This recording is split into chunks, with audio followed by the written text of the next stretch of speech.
Gujarati YouTube channel તમારું સ્વાગત છે। મિત્રો, દેશ અને દુનિયાની તમામ તાજા ખબર સૌથી પહેલાં જાણવા માટે અત્યારે ચેનલ સબસ્ક્રાઇબ કરી દેજો।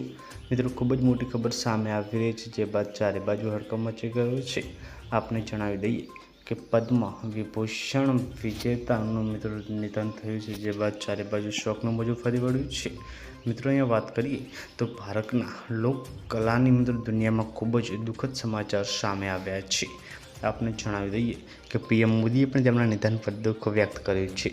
છત્તીસગઢની લોકકલા અને પંડવાની ગાયિકા પદ્મ વિભૂષણ ડૉક્ટર તીજન બાઈનું નિધન થયું છે। લાંબી બીમારી બાદ રાયપુરની એમ્સમાં મિત્રો 5 જુલાઈના રોજ સોમવારે 3:15 વાગ્યે અંતિમ શ્વાસ લીધા હતા। તીજનબાઈએ મિત્રો પાંડવી મહાભારતની પારંપરિક કથા વર્ણન કરનારી ગાયિકા શૈલી અને લોકોકલા દર્શાવી અને મિત્રો તેમની સાથે એક નવી દિશા આપી હતી। તો આ દિગ્ગજ મોટા કલાકારનું નિધન થયું છે। આપણે તેમના નિધન પર દુઃખ વ્યક્ત કરીએ